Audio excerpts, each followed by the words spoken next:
Miles earlier in our trip. Just below us is a small township of refuge.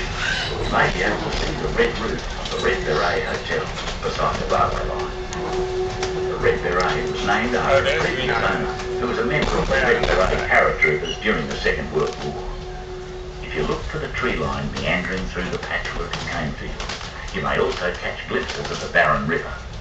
We will follow this river upstream once we enter the Barron Gorge.